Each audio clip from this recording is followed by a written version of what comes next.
Bismillahirrahmanirrahim. Assalamu alaikum. Dear student, this is lecture number 24. Before starting lecture number 24, let's have a look on lecture number 23.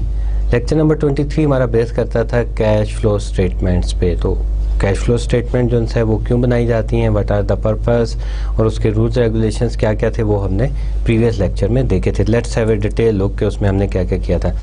The purpose of the statement of cash flow, कि cash flow क्यों बनाई जाती हैं, उसमें हमने बताया था कि जी ये इंफॉर्मेशन प्रोवाइड करती हैं डिसीजन मेकिंग के लिए, इन्वेस्टमेंट डिसीजन के लिए, या कैश फ्लो जितना भी कंपनी में फ़्लो कर रहा है उसके बारे में डिटेल बताते हैं। और रिपोर्ट्स कैश फ्लोज किस फॉर्म में की जाती हैं, there are 3 forms. Cash flow from operating activities, operating activities की बात की थी जो रिलेट करती थी transaction that affect the net income. Net income को जो ट्रांजैक्शन इफेक्ट करती थी वो हमारी आती थी cash flows from operating activities. And cash flow from investing activities में कौन सी ट्रांजैक्शंस आती थी, that affect the non current asset. Non current assets जो सी हैं वो ट्रांजैक्शन जो है हमारी इन्वेस्टिंग एक्टिविटीज़ में आती थी।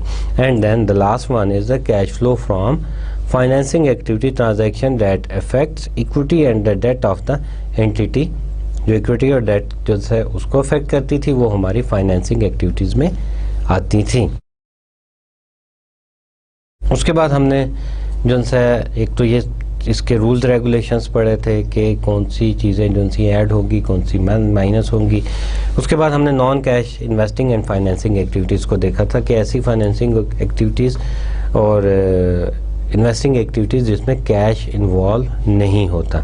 ऑपरेटिंग एक्टिविटीज़ जो सी हैं, investing activities and financing activities, इसका डिटेल में पढ़ा था कि वो कौन कौन सी होती हैं। कैश एंड कैश इक्विवेलेंट उसके बारे में हमने पढ़ा था। और डायरेक्ट मेथड में हमने पढ़ा था, डायरेक्ट मेथड के ज़रिए जो है हमने रूल्स रेगुलेशंस को स्टडी किया था। तो जिसमें हमने क्या पढ़ा था, cash receive from the customer, customer से जो है कैश रिसीव उसको कैसे रिकॉर्ड करते हैं। इंटरेस्ट एंड डिविडेंड रिसीव उसको कैसे रिकॉर्ड किया जाता है। Cash paid for the merchandising उसको कैसे जो है कैलकुलेट करते हैं। And then cash paid for the expenses, के एक्सपेंसेस का जो कैश पे किया जाता है उसको कैसे रिकॉर्ड किया जाता है, उसको कैसे कैलकुलेट किया जाता है। Today is again the statement of cash flow, हम इसको डिस्कस करेंगे। And today is we are discussing the chapter number 3। लेकिन आज जो हम करेंगे that is the indirect method. Indirect method से स्टेटमेंट ऑफ कैश फ्लो जो है वो बनाना सीखेंगे कि वो कैसे बनाई जाती हैं। Let's have a look.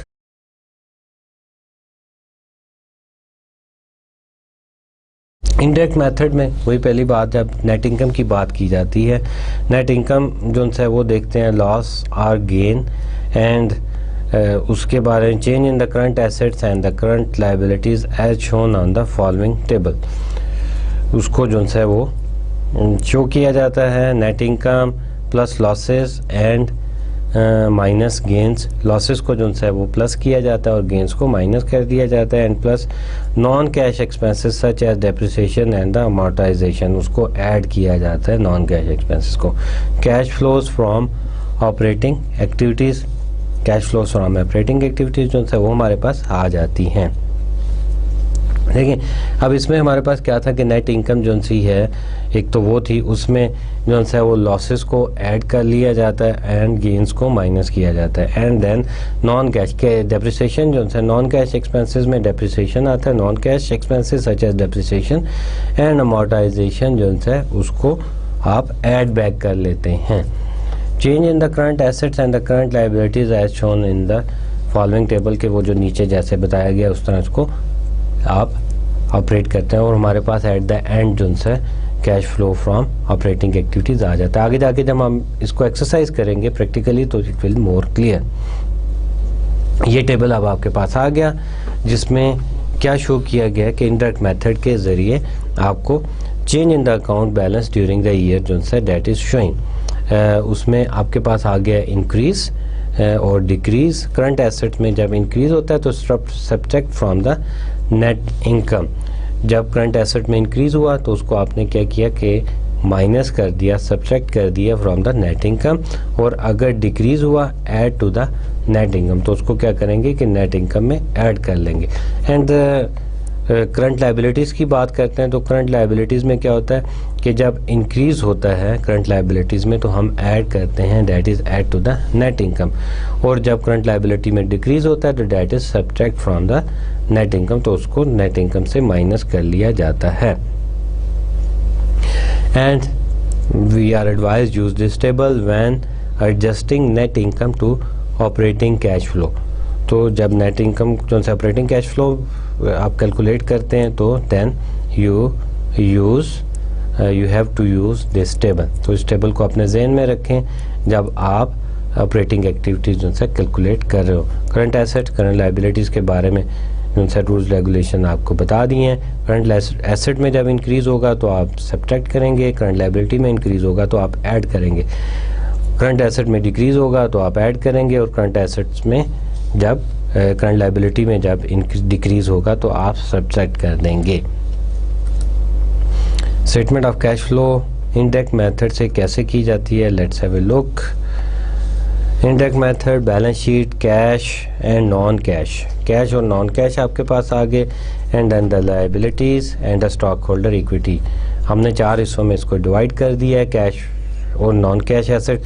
Cash को जो से आप ऑपरेटिंग में ले जाएंगे, नॉन कैश को जो से आप किस में ले जाएंगे, that is to investing activities, और liabilities and stock holder equity को आप फाइनेंसिंग एक्टिविटीज़ में ले जाएंगे। Asset is equal to liability plus stock holder equity, and cash plus non cash हमने आगे उसको फर्दर जो से एलिब्रेट कर दिया।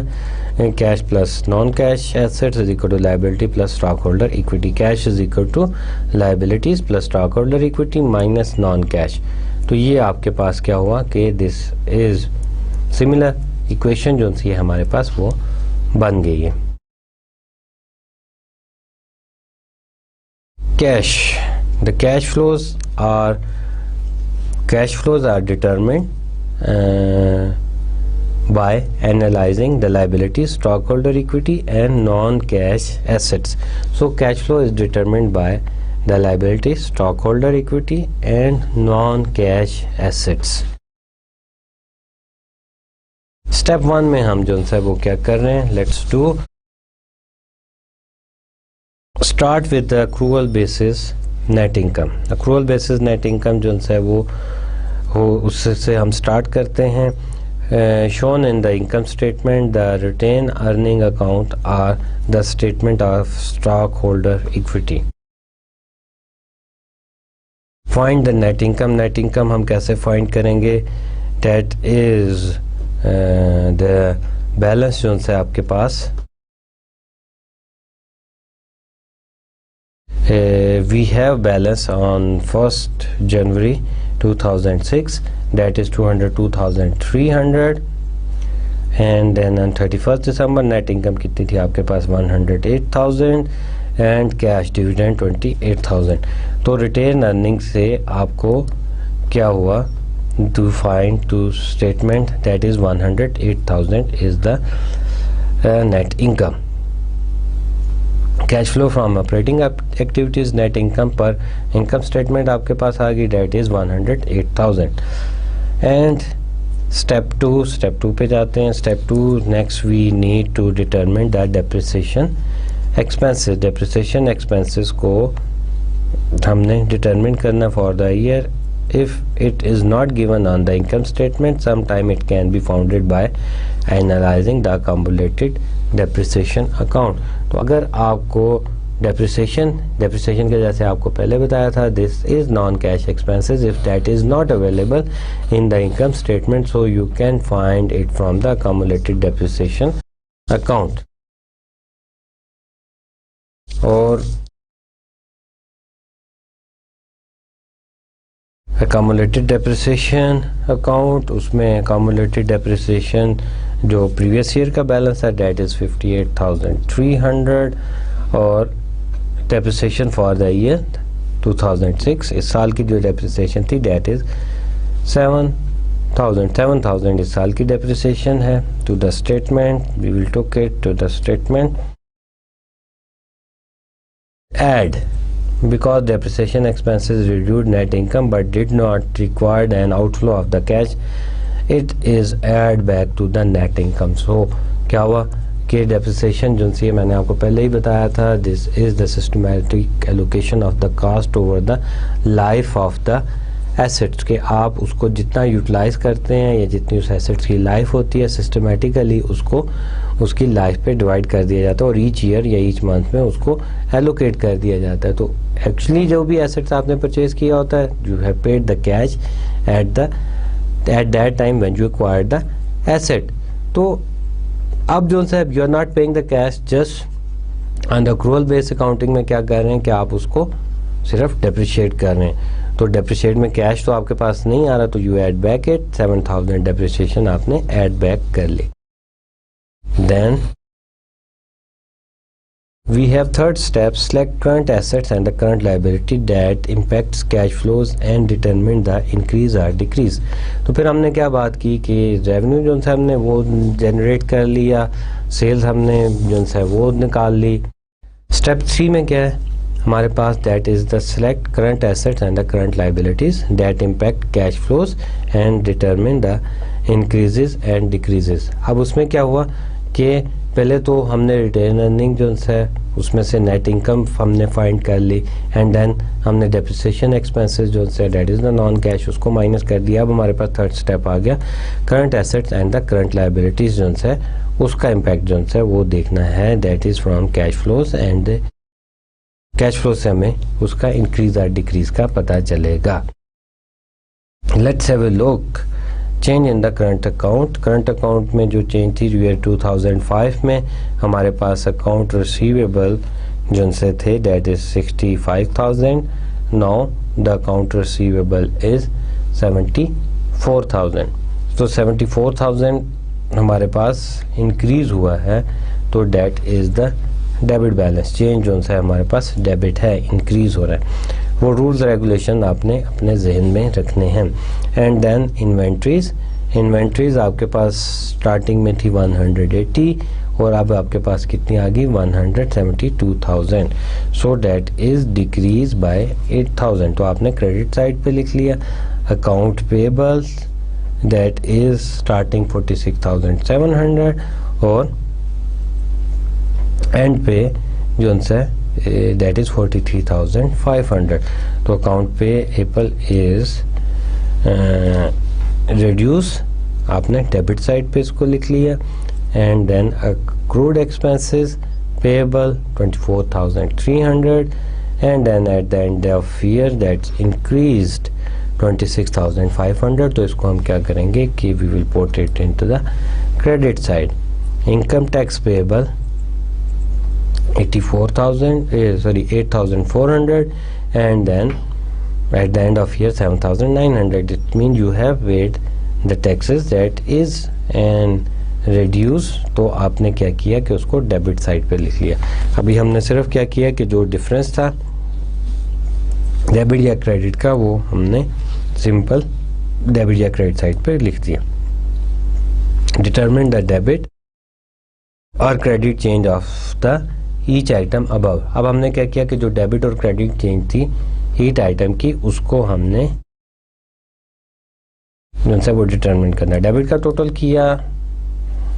This debit changes are the subtracted from net income in the operating activities sections of the statement of the cash flow. अब ये जो डेबिट जो सा है वो चेंजेस थी इसको हमने क्या किया कि ये हम क्या करेंगे इसको दिस डेबिट सब्ट्रैक्ट उसको माइनस कर लेंगे from the operating activities section of the income statement.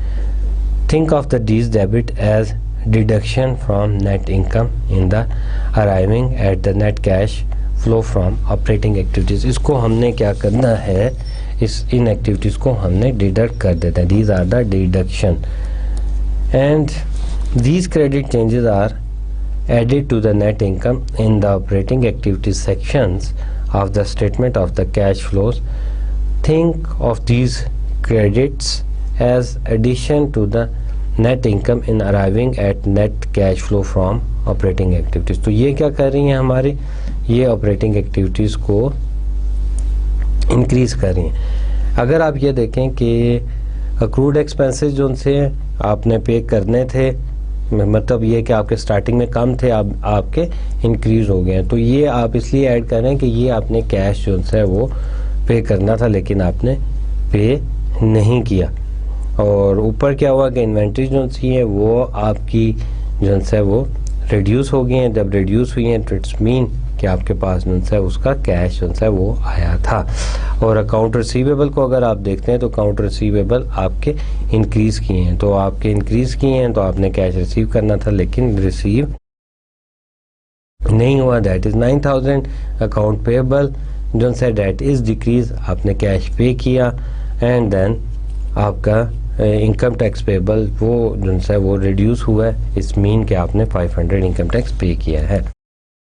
अब इसको हमने कैसे ऑपरेटिंग एक्टिविटीज़ को कैसे शो किया, डिक्रीज़ इन इन्वेंट्री आपने जो है ऐड किया and increase in the accrued expenses वो भी आपने जो है वो अक्रूड एक्सपेंसेस को ऐड कर लिया। दैट टोटल आपके पास एडिशन आ गया 17,200 का, आपने ऐड कर लिया 108,000 में, तो आपके पास आ गया 125,200। Increase in account receivable now 9,000, this decrease in account payable 3,200 and decrease in income tax payable 500. So it means these are the payments you have made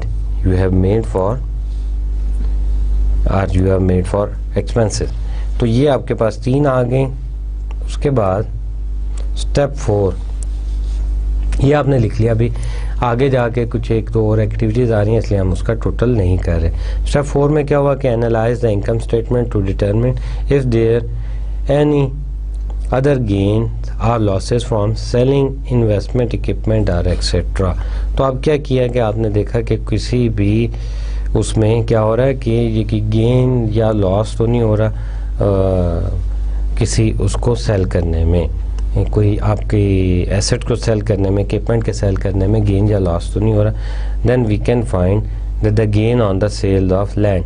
तो यहाँ पे क्या हुआ कि जो से हमें गेन हुआ that is on the sales of land, that is 12,000। ये हमने यहाँ पे अदर इनकम में हमारे पास मेंशन किया हुआ है। And then we put it on the gain was included in the net income but did not represent an operating cash flow। अब ये हमारा गेन जो है वो ऑपरेटिंग में रिप्रेजेंट नहीं होगा।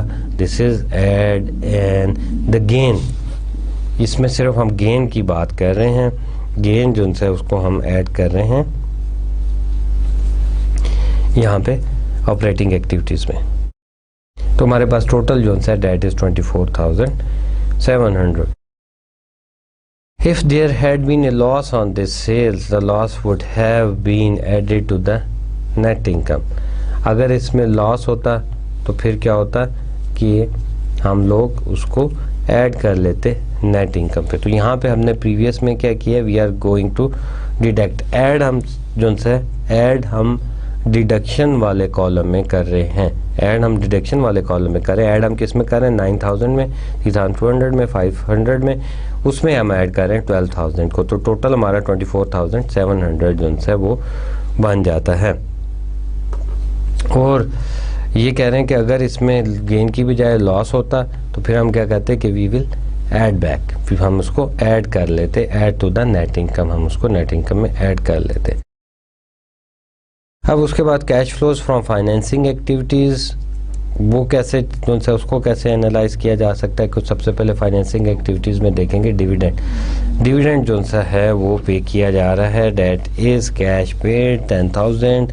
डिविडेंड के अकाउंट में गए हम, वहाँ से हमें पता चला कि कैश पे हुआ है 10,000। Dividend declared 14,000 and cash paid 14,000। और पे हम कौन सा डिविडेंड जो पे किया, कैश पे किया जिस डिविडेंड पे, डिक्लेयर हो गया something else but not yet paid, तो अभी पे नहीं किया वो कोई और बात है, लेकिन जो पे कर दिया that is 24,000 total cash paid for the dividend. Because paying of the dividends affect equity, it is a negative 24,000 cash flow from financing activities transaction. तो अब क्या होगा कि डिविडेंड पे किया, दिस इज द नेगेटिव, तो इसका negative effect जो है वो आएगा. Then we have the sales of the common stock. अब कॉमन स्टॉक की बात करते हैं. Cash flow from financing activities. Financing activities में डिविडेंड के बाद हमारे पास जो है वो स्टॉक की बात आ जाती है, इक्विटी की बात आ जाती है. तो that is the 4000 shares issue for cash. अब कैश पे 4000 शेयर जो है वो इशू किए. अगर यही 4000 शेयर लैंड पे इशू किए गए होते तो उसकी ट्रांजैक्शन जो है वो कोई और होती. And then we have one more transaction, 4000 share issue for cash. 4000 share issue for cash. And now we have total 48,000. Issuing common stock affect equity, therefore we have total positive cash flow of 48,000 from this financing activities transaction. पहले जो हमने dividend pay किया था उससे हमारा जो outflow था वो नेगेटिव था, और अब इससे जो हमारा कैश फ्लो है, we are issuing stock but this is creating positive cash flow. ये हमारा कैश फ्लो पॉजिटिव क्रिएट कर रहा है. So the $48,000 is creating the positive impact. Then cash flows from financing activities. Financing activities में ही हम देखते हैं retirement of the bonds payable. अब retirement of the bond payables mean के प्री परचेज कर लिए हैं, वापस हो गए हैं बॉन्ड्स, अब बॉन्ड वापस आए हैं आपके पास. रिटायरमेंट मीन के ख़त्म हो गए हैं, उनकी मेच्योरिटी पीरियड आ गया था. देन यू हैव टू पे द मनी. अब आपने क्या किया है कि कैश पे किया है, that is 50,000 on June 30th को आपने $50,000 के बॉन्ड्स उनसे वो रिटायर्ड हो गए थे, आपने कैश दे के वो वापस ले लिए हैं. This transaction is a negative cash flow from financing activities item because long-term debt is involved. अब क्या हुआ कि cash flows from financing activities में क्या हुआ कि ये फाइनेंसिंग एक्टिविटीज़ में आ रहा है कि आपने बॉन्ड जो है वो रीबैक कर लिए. This transaction is negative cash flow. Cash flow negative इसलिए है कि आपका कैश जो है वो आउटफ्लो हो रहा है और लॉन्ग टर्म डेट्स जो है वो इन्वॉल्व हैं. Then cash flow from financing activities. अब हमारे पास जो पीछे हमारे पास ट्रांजैक्शन थी that is financing activities. Financing activities को हमने मेजर कर लिया. उसमें हमने क्या किया था कि एक तो आपने डिविडेंड दिए थे, देन आपने स्टॉक इशू किया था, एंड देन आपने स्टॉक को रीपरचेज किया था. ये 3 एंट्रीज ही यूजली जो है वो आपकी फाइनेंसिंग एक्टिविटीज़ में आती हैं. तो उसके बाद now the investing activities. Purchase building, आपने बिल्डिंग परचेज की. अब उसकी डिटेल आपको कहाँ से पता चल रही है, you are going into the building account. आप बिल्डिंग अकाउंट में जा रहे हैं, वहाँ से आपको पता चल रहा है कि जो है ये क्या डिटेल है. आपके पास प्रीवियस बैलेंस जो सा आपके पास बिल्डिंग का अकाउंट का था दैट इज़ 200,000 के, मतलब इससे पहले आपके पास जो बिल्डिंग थी वो 200,000 की बिल्डिंग थी. और December 27 परचेज फॉर कैश जो आपने और एडिशन कर लिया बिल्डिंग में दैट इज़ 60,000. तो इसका मतलब है जो आपने एडिशन किया है that will affect on the cash flow statement. Purchase a building involves in non current assets. Non current assets था तो ये क्या होगा कि ये हमारा इन्वेस्टिंग एक्टिविटीज़ में जाएगा. So this is negative cash flow from investing activities item. तो इसमें क्या हुआ कि नेगेटिव कैश फ्लो हो गया हमारा इन्वेस्टिंग एक्टिविटीज़ से.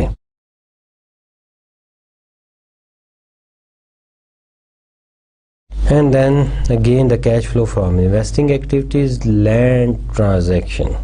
अब हमारे पास जो है वो लैंड के अकाउंट में गए उसकी डिटेल जो सी है फाइंड करने के लिए।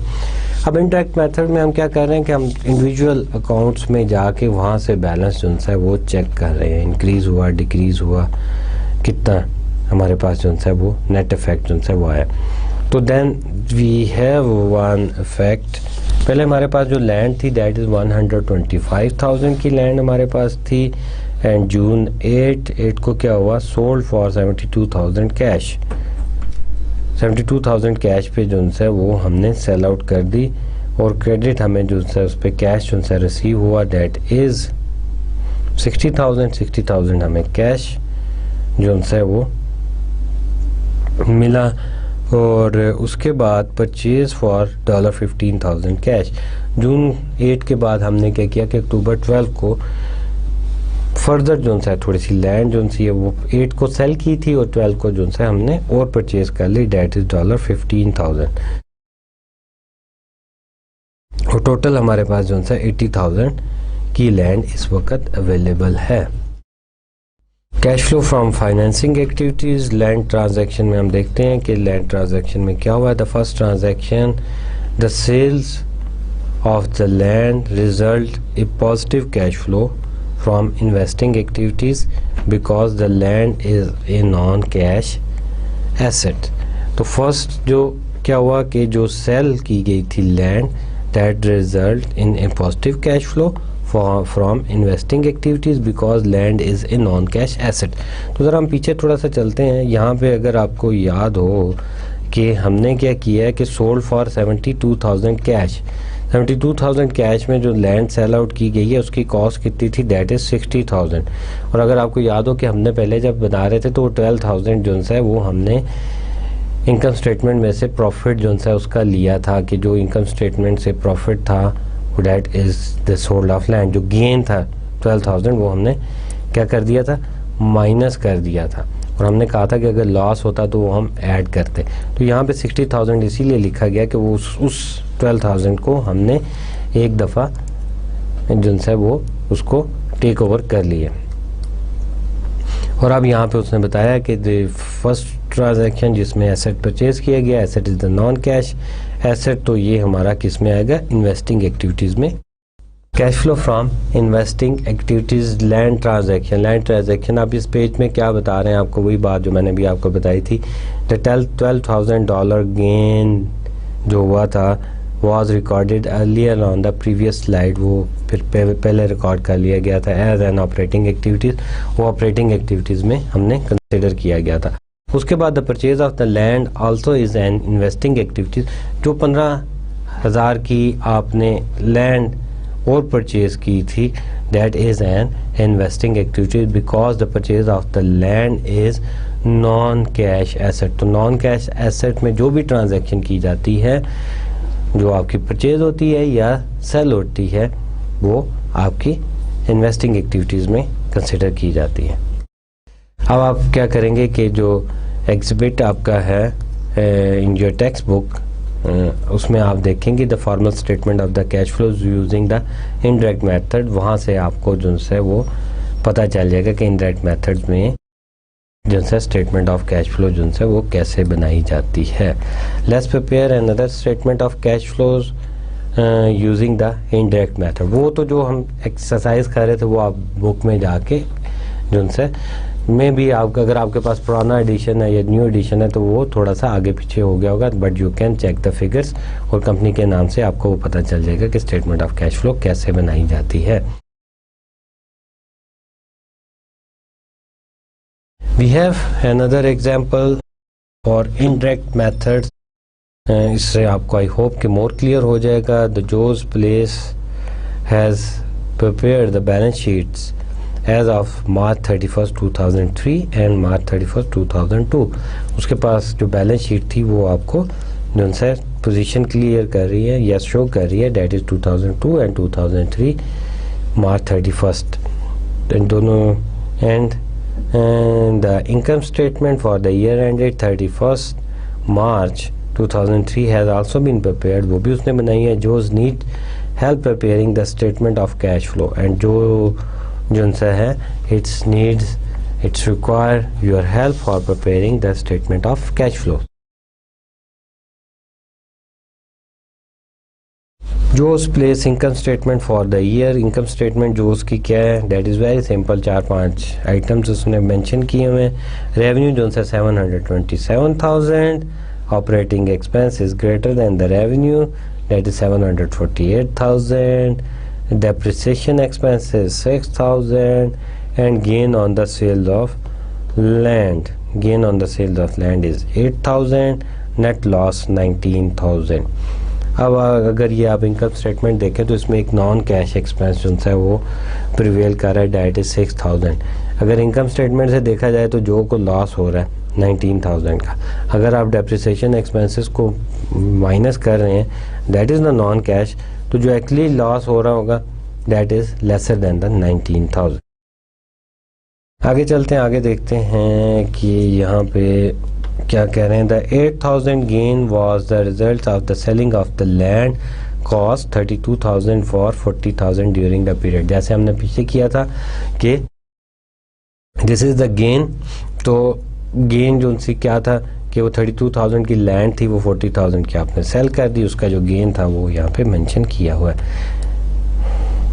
We have the Jose place balance sheet, हमारे पास बैलेंस शीट जो सी है वो अवेलेबल है, that is on the 2 year 2002 and 2003 assets cash is available at 2002 90,000 था और 2003 में 62,000 हो गया, and that is decrease, cash में जो है वो डिक्रीज हुआ है। How much, that is 28,000। Account receivable 40,000 से 23,000 में चले गए, इसमें भी जो है वो डिक्रीज हुआ है। इन्वेंट्री दैट इज 300,000 से 350,000 चले गए, this is increase. Land is 112,000 to 80,000, ये भी डिक्रीज हुआ आपका। इक्विपमेंट दैट 45,000 से 39,000 और ये भी आपका डिक्रीज हुआ। Total assets is 587,000 and in 2002 and in 2003 the total assets is 554,000। ये आपका नेट डिक्रीज आपको एसेट्स के बारे में बता रही है। Let's have a look on the liability side. The balance sheet, liability account payable 2002 में कितने थे, 27,000 थे, एंड देन 2003 में 38,000। इट्स मीन के अकाउंट पेबल आपके इंक्रीज हुए हैं, जो उसके इंक्रीज हुए हैं। सैलरीज पेबल 14,000 से 9,000, सैलरी पेबल डिक्रीज हुई, दैट इज़ 5,000 पे कर दी। Long term note payable increase हो गए हैं 50,000 के नोट पेबल जो है वो 2002 में थे, नाउ इट डिक्रीज हो गए, इसका मतलब है कि उसने पे कर दिए। द लायबिलिटी टोटल 91,000 जो लायबिलिटी लास्ट ईयर थी, नाउ इट्स कम टू 47,000। तो इसका मतलब ये है कि अप्रॉक्सीमेटली हाफ लायबिलिटीज जो सी हैं वो जोज ने पे कर दी हैं, पे ऑफ कर दी हैं। उसके बाद we move to common stock. Common stock is 450,000, उसमें इंक्रीज़ हुआ है 50,000 का, एंड 2003 में दैट इज़ 500,000। रिटेन अर्निंग 46,000 से जो है वो डिक्लाइन कर गई है 7,000। इसका मतलब ये हुआ कि जो ने जो है तकरीबन 39,000 जो है वो रिटेन अर्निंग में से भी पैसे यूटिलाइज कर लिए हैं और इसीलिए इसको लॉस हुआ है। The total owner equity is 496,000 से इंक्रीज़ कर गई है 507,000 पे, and the total liability and owner equity 587,000 से डिक्लाइन की है 554,000। Right, this is the information. Jose Place issue 50,000 of the non par common stock. Non par common stock का आपको याद होगा कि वो जिसकी कोई वैल्यू, फेस वैल्यू नहीं होती, पार वैल्यू जिसकी नहीं होती, जो बायर हैं वो डिसाइड करते हैं, मार्केट डिमांड उसके डिसाइड करते हैं कि उसकी वैल्यू कितनी होनी चाहिए। To the settlement to settle the 50,000 note payable. अच्छा, अब ये जो note payable, long term note payable थे 50,000, उसने कैसे सेटल किए हैं? उसने सेटल किए हैं, अगर आप कॉमन स्टॉक को देखें तो कॉमन स्टॉक 450 से 500,000 आ गए। ये वही 50,000 जो उनसे उसने सेटल कर दिए हैं कॉमन स्टॉक इशू करके। नोट पेबल को सेटल किया कॉमन स्टॉक इशू करके। So this is the non cash transaction.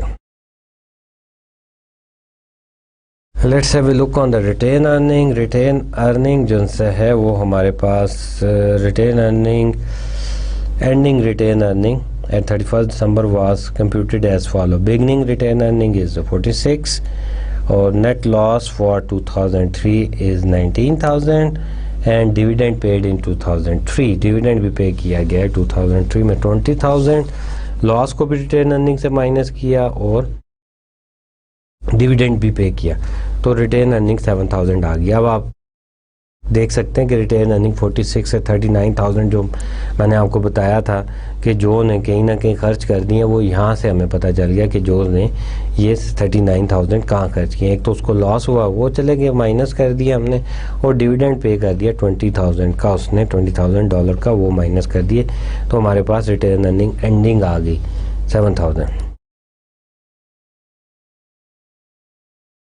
अब नेट लॉस जो सा है, Jose's Place cash flow from operating activities, net loss is $19,000। Net loss जो सा हम जो है वो ये स्टार्ट करते हैं लॉस से 19,000 with the indirect method always start with the net income और net losses for the period. तो इनडायरेक्ट मेथड में हम क्या करते हैं कि हमेशा नेट इनकम या नेट लॉस से स्टार्ट करते हैं। यहाँ पे नेट लॉस है तो इसलिए हमने क्या किया कि $19,000 जो है वो मेंशन कर दिया net loss. Net loss mention किया 19,000। उसके बाद ऐड और less changes in the current assets and the current liabilities, और वो ऐड और लेस करने के लिए हमारे पास फार्मूला जो है वो अवेलेबल है। Change in the current account during the year, जैसे पहले बताया था उसको I explain it again. Current asset जो से हैं when it is increase, current asset जब इंक्रीज कर रहे हैं subtract from the net income. लाजमी बात है कि जब करंट एसेट इंक्रीज कर रहे हैं you are paying the cash, cash आप पे कर रहे हैं।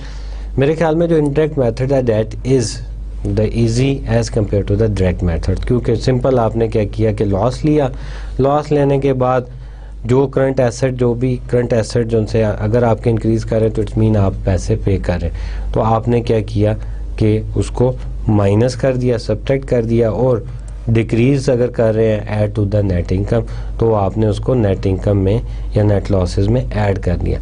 ठीक है, एक तो ये आपको रूल्स पता चल गया, और दूसरा आपने क्या किया करंट लाइबिलिटीज़ के बारे में। Current liability add to the net income, अगर करंट लाइबिलिटीज़ इंक्रीज़ कर रही हैं तो then you add to the net income. Increase का मतलब ये है कि आपके पास पैसे कहीं ना कहीं से आ रहे हैं। ठीक है, तो अगर आए हैं तो फिर आपने उसको ऐड कर दिया और subtract from the net income. अगर डिक्रीज़ कर रही हैं तो आप उसको सब्ट्रैक्ट कर देंगे, माइनस कर देंगे उसको नेट इनकम से। अब हमने क्या किया कि सबसे पहले अकाउंट रिसीवेबल को देखा। अकाउंट रिसीवेबल हमारे पास क्या हुए कि डिक्रीज़ किया है अकाउंट रिसीवेबल। एसेट्स में जब डिक्रीज़ करता है तो आप क्या करते हैं, एसेट्स को ऐड कर लेते हैं। एसेट में इंक्रीज़ करता है तो आप माइनस करते हैं, डिक्रीज़ करता है तो आप ऐड कर लेते हैं। तो एसेट्स में डिक्रीज़ इन अकाउंट रिसीवेबल, ओपनिंग 23,000 था, क्लोजिंग आपके पास ओपनिंग जो है वो 40,000 था और क्लोजिंग आपके पास 23,000। So there is an decrease about 17,000, तो 70,000 को आपने ऐड कर लिया। वही रूल रेगुलेशन हमने अडॉप्ट किए। Then we have account payable, let's check. Account payable 27,000 थे, at the end account payable जो है आपके इंक्रीज़ कर गए। इंक्रीज़ कितने में कर गए, दैट इज़ 38,000 आपके पास बैलेंस है, और माइनस किया तो आपको पता चला कि दैट इज़ इंक्रीज़ $11,000। 11,000 से आपका वो इंक्रीज़ हो गया है। उसके बाद आपका increase in the account payable is 11,000 आपके पास आ गए, एंड देन आपने इसको ऐड कर लिया। जैसे मैंने आपको बताया था कि अकाउंट रिसीवेबल, अकाउंट पेबल अगर इंक्रीज़ कर रहे हैं, आपकी लाइबिलिटीज़ इंक्रीज़ कर रही हैं, तो इट्स मीन आपके पास कैश जो है वो इंक्रीज़ कर रहा है, तो आप नेट इनकम में इसको ऐड कर लेंगे।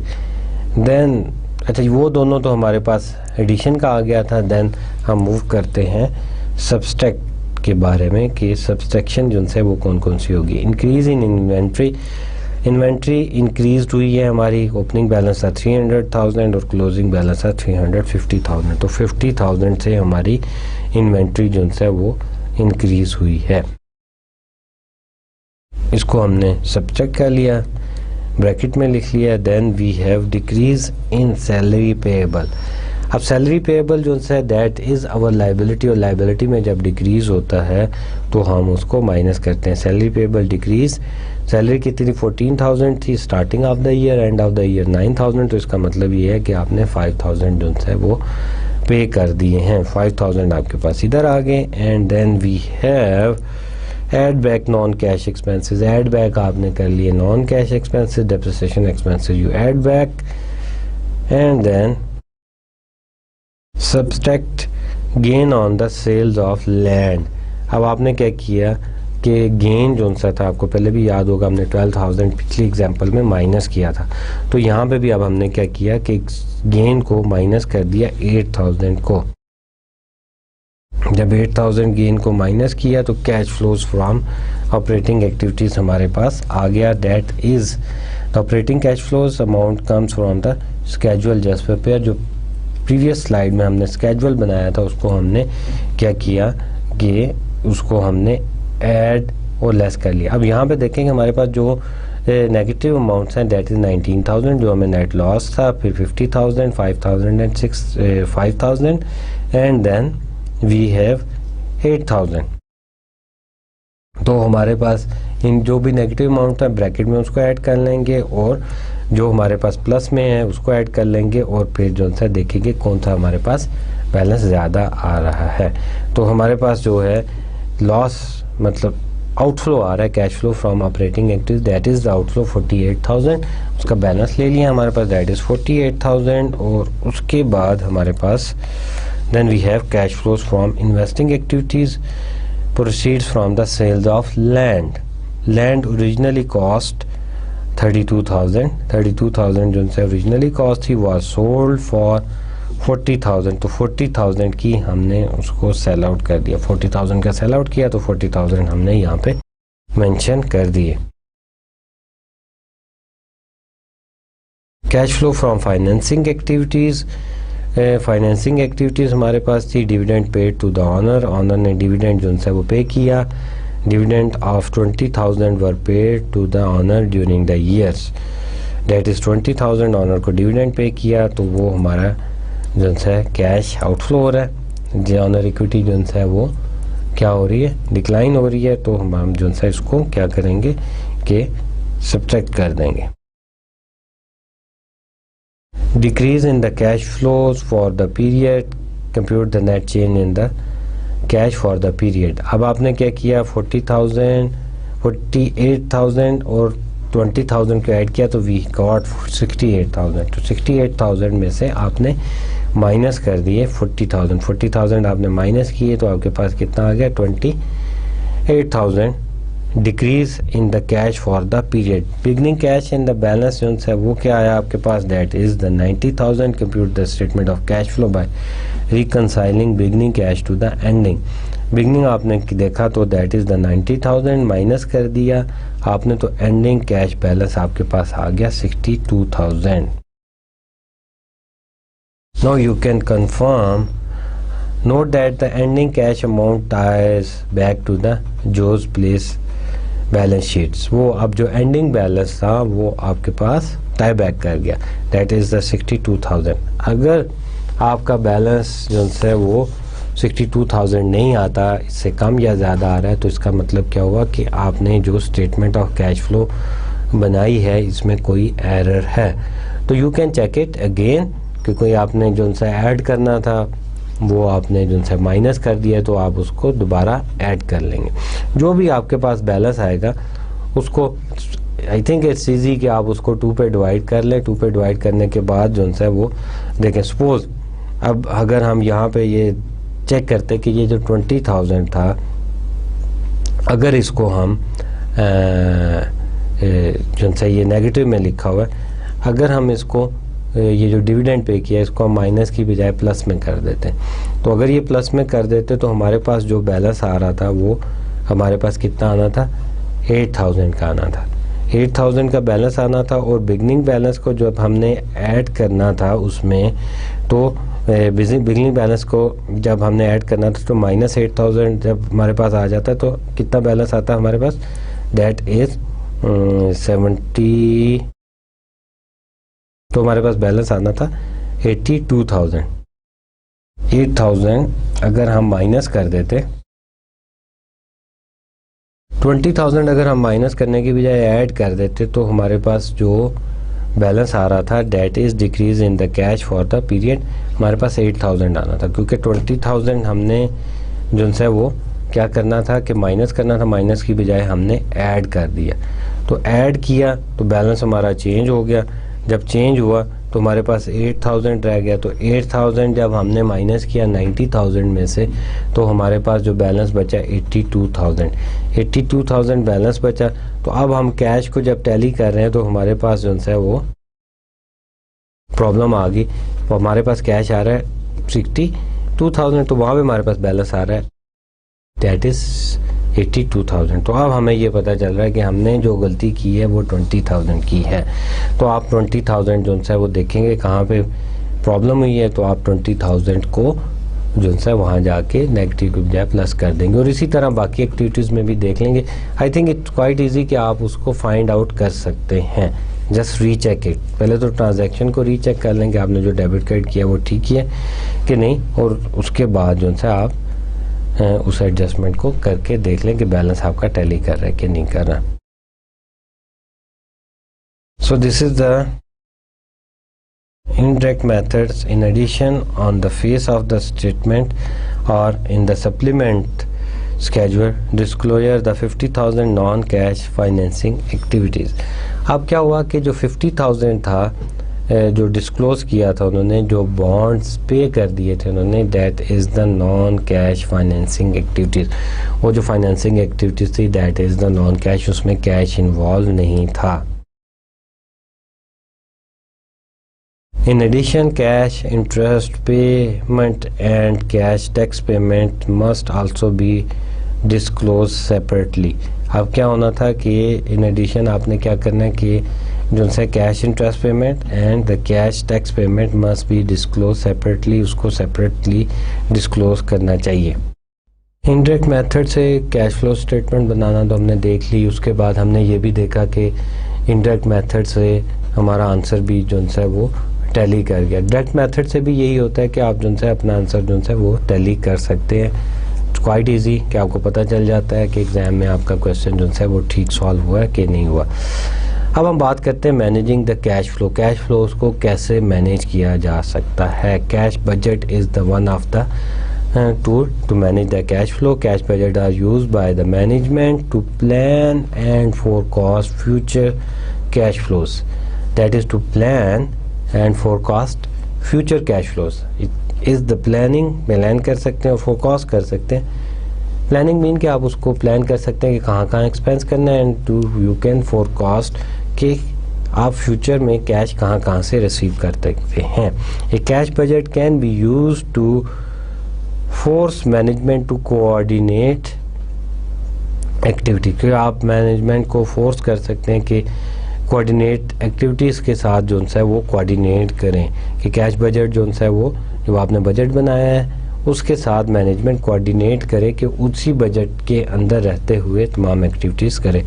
Provide managers with advance notice of the available resources, कि मैनेजर्स को ये पता चल जाता है कि रिसोर्सेज कौन कौन से, पैसे कहाँ कहाँ से मिलेंगे, इस साल कितना पैसा मिलेगा और कहाँ पे हमारा जो है वो डेफिसिट आता है। डेफिसिट मीन के कहाँ पे हमें जो है फाइनेंसिंग की ज़रूरत पड़ेगी।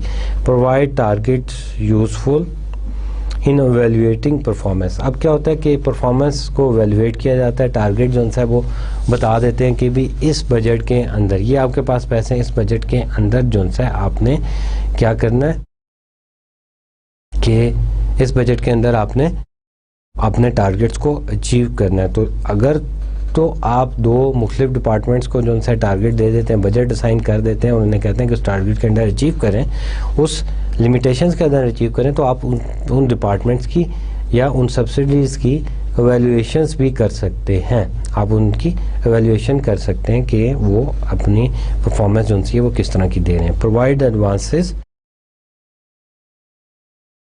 that is the provide advance warning of potential cash shortage के जो है वो it can be give you the, जब आप रेवेन्यू को एस्टिमेट कर रहे होते हैं कि भी अच्छा ठीक है हमें इस साल में इस जगह पे इतना इतना रेवेन्यू जो है वो मिलेगा, तो देन आप एक्सपेंसेस को भी जो है वो बजट करते हैं, एक्सपेंसेस को भी देखते हैं कि ये एक्सपेंसेस होंगे, तो देन क्या होता है कि ये एडवांस वार्निंग बता देते हैं कि इस मंथ में जाके या इस क्वार्टर में आपको जो है यहाँ पे आपके पास शॉर्टेज होगी कैश की, then you can take the finance.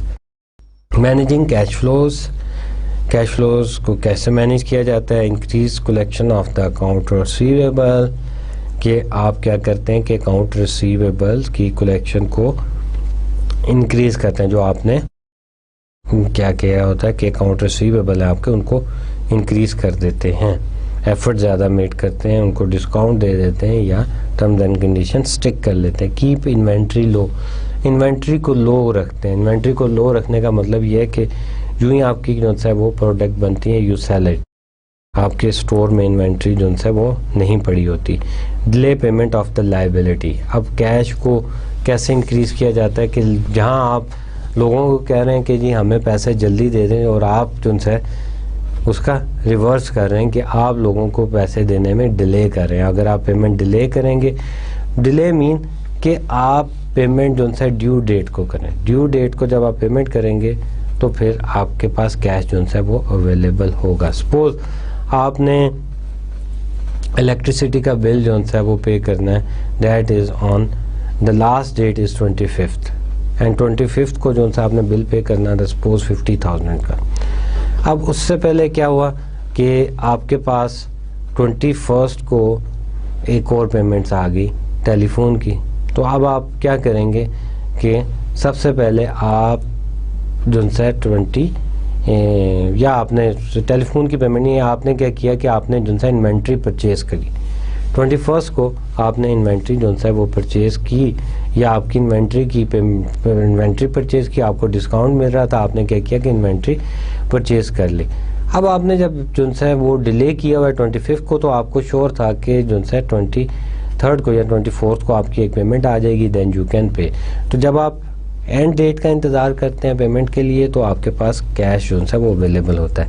Plan timing of the major expenditure जो से होते हैं उसकी टाइमिंग को आप प्लान करते हैं कि मेजर एक्सपेंसेस लाइक आपने एक जो है वो प्लांट जो है वो परचेज़ करना है, एंड आप कहते हैं कि जी ओके समर का सीज़न जो है वो हमारा जो है उसमें सेल्स ज़्यादा होती है, when the summer is going to end, तो at the end of summer जो है आप वो प्लांट जो है वो ख़रीद सकते हैं, तो eight that time you will have the money, आप उसको परचेज़ कर सकते हैं। अगर आप समर से पहले ही उसको ख़रीद के रख लेंगे या आप उसकी यूटिलाइजेशन देखेंगे, कब उसकी यूटिलाइजेशन होती है, कब आपकी पास वो पैसे अवेलेबल होंगे।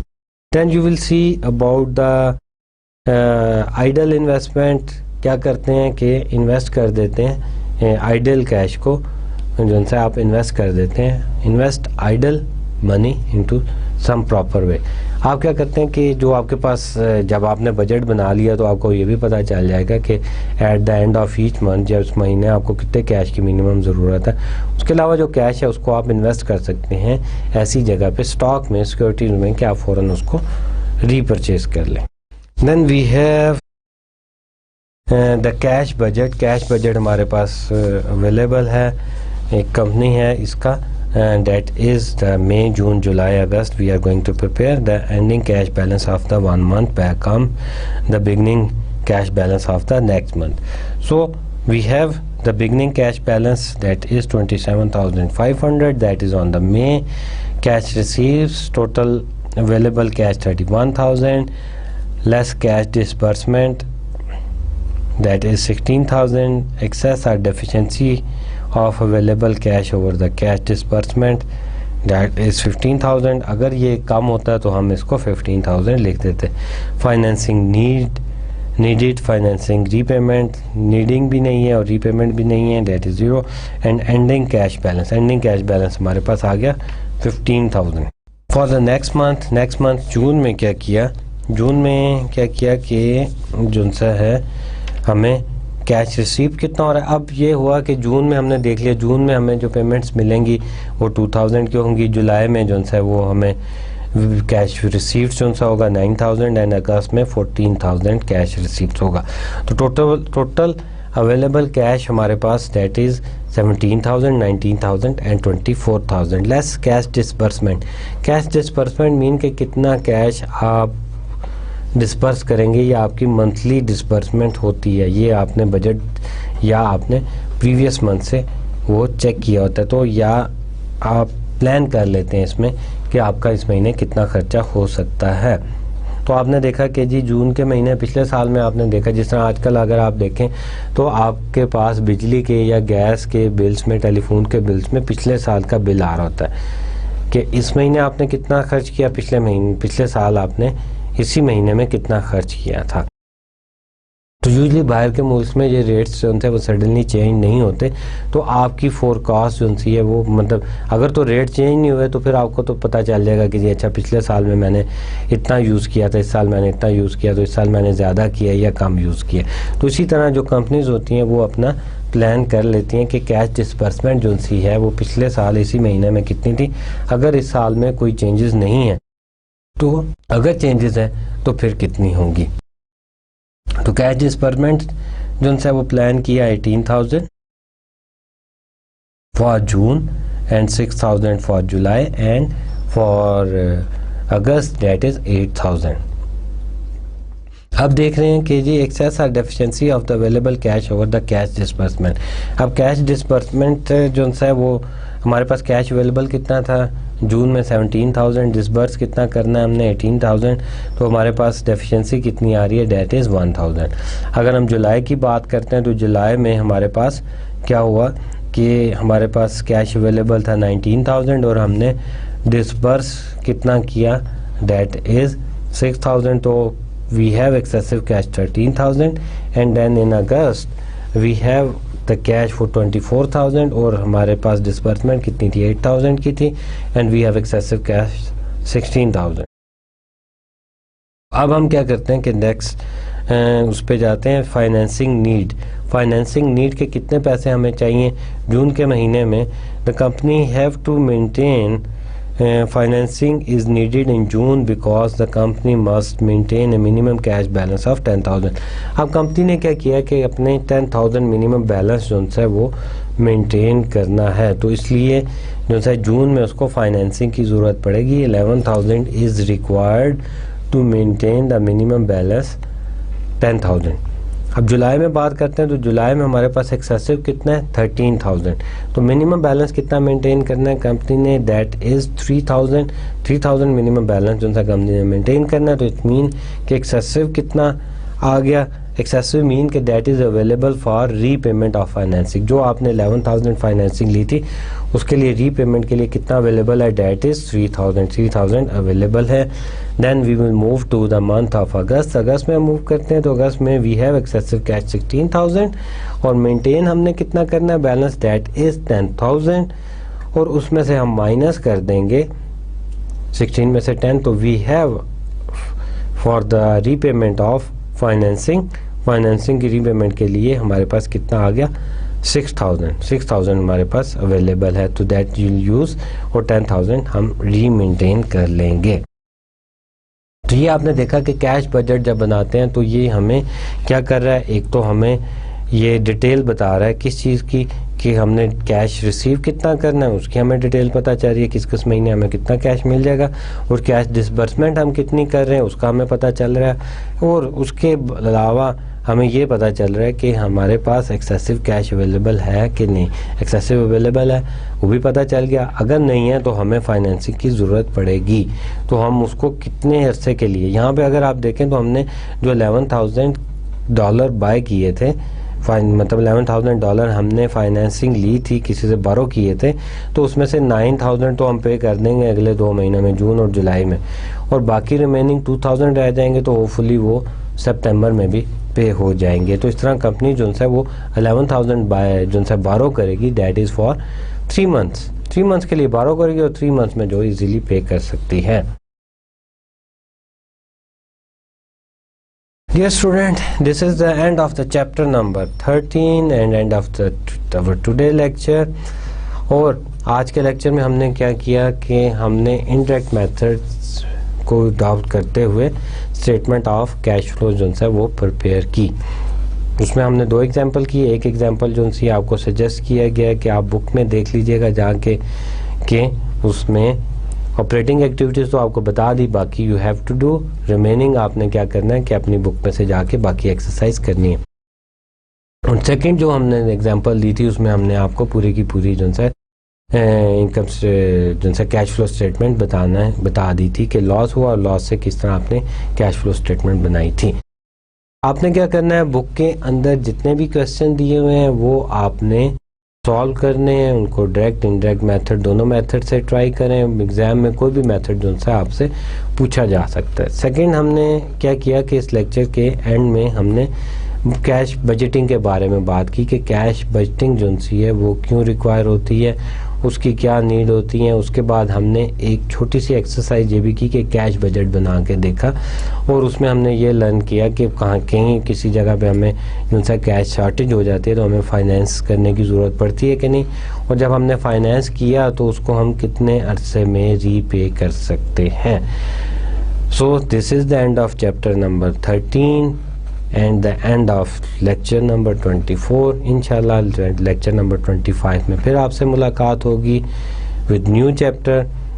Till that, thank you very much. अल्लाह हाफिज़.